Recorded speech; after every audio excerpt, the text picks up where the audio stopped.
Hi అండి. నేను Mallanna. Welcome back to my channel. America అధ్యక్షుడు జో బైడెన్ రిసాల్వ్ టిబెట్ చట్టంపై సంతకం చేశారు. టిబెట్ వివాదానికి శాంతియుత పరిష్కారాన్ని కనుక్కోవడానికి ఈ చట్టం ముఖ్యమైనదిగా చెప్పవచ్చు. నెల రోజుల క్రితం రిసాల్వ్ టిబెట్ చట్టం బిల్లు అమెరికా పార్లమెంట్ ఉభయ సభల్లో ఆమోదం పొందింది. ఈ చట్టంపై చైనా అమెరికాను హెచ్చరించింది. ఈ చట్టంపై సంతకం చేయవద్దని అమెరికా అధ్యక్షుడు జో బైడెన్ను చైనా కోరింది. అయితే చైనా అభ్యంతరాలను పట్టించుకోకుండా అమెరికా అధ్యక్షుడు జో బైడెన్ ఈ బిల్లుపై సంతకం చేశారు. టిబెట్ వివాదాన్ని ఎలాంటి షరతులు లేకుండా చర్చల ద్వారా శాంతియుతంగా పరిష్కరించుకోవాలని రిసాల్వ్ టిబెట్ చట్టం పేర్కొంది. ఈ చట్టం టిబెటన్ ప్రజలకు మతపరమైన స్వేచ్ఛ, భాషాపరమైన స్వేచ్ఛ, అలాగే చారిత్రక గుర్తింపు ఇస్తుంది. చైనా విధానాలు టిబెట్ ప్రజల జీవన స్వేచ్ఛను అణిసివేసేందుకు ప్రయత్నిస్తున్నాయని ఈ చట్టం పేర్కొంది. ఈ చట్టంతో టిబెట్కు సంబంధించి చైనా చేస్తున్న తప్పుడు వాదనలను, ప్రచారాన్ని ఆపాలని చైనాకు అమెరికా హెచ్చరిక చేసినట్లు అయింది. ఇది కాకుండా ఈ చట్టం చైనా తప్పుదావ పట్టించే వాదనలను ఎదుర్కోవడానికి యుఎస్ స్టేట్ డిపార్ట్మెంట్కు బలాన్ని కూడా ఇస్తుంది. రిసాల్వ్ టిబెట్ చట్టంను చైనా ఎప్పుడూ వ్యతిరేకిస్తూనే ఉంది. చైనా ఈ చట్టాన్ని అస్థిరతను సృష్టించే చట్టంగా వర్ణించింది. ఈ అమెరికన్ చట్టంపై చైనా తీవ్ర వ్యతిరేకతను వ్యక్తం చేసింది.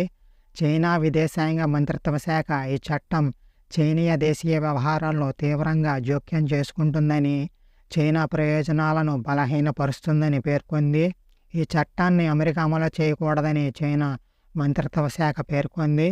అమెరికా తప్పుడు మార్గాలను అనుసరిస్తే చైనా తన సార్వభౌమాధికారం, భద్రత, అలాగే అభివృద్ధి ప్రయోజనాలను పటిష్టంగా కాపాడుకోవడానికి కట్టుదిట్టమైన చర్యలు తీసుకుంటుందని చైనా హెచ్చరించింది. వాస్తవానికి టిబెటన్ ప్రజలు తమ మతం, అలాగే తమ సంస్కృతిని ఆచరించే హక్కులకు అమెరికా చాలా కాలంగా మద్దతు ఇస్తుంది. బిల్లుపై సంతకం చేసిన తర్వాత టిబెట్ చైనా వివాద పరిష్కారాన్ని ప్రోత్సహించే టిబెట్ రిసాల్వ్ చట్టంపై సంతకం చేసి టిబెటన్ ప్రజల మానవ హక్కులను రక్షించడానికి, వారి భాష, వారి సాంస్కృతిక, అలాగే వారి మతపరమైన వారసత్వాన్ని రక్షించడం కోసం వారికి మద్దతు ఇవ్వడానికి ఎలాంటి షరతులు లేకుండా దలైలామా లేదా ఆయన ప్రతినిధులతో చైనా చర్చలు ప్రారంభించాలని, తద్వారా టిబెట్కు సంబంధించిన విభేదాలు శాంతియుతంగా పరిష్కరించుకోవచ్చని చైనాకు విజ్ఞప్తి చేస్తూనే ఉంటుందని బైడెన్ చెప్పారు. అసలు టిబెట్ వివాదం ఎలా వచ్చిందంటే, టిబెట్ చైనాల మధ్య వివాదం చాలా ఏళ్లుగా ఉంది. 13వ శతాబ్దం నుండి టిబెట్ చైనాలో భాగమని, అందువల్ల టిబెట్పై తమకు హక్కు ఉందని చైనా పేర్కొంది. అయితే టిబెట్ చైనా వాదనలను తిరస్కరిస్తోంది.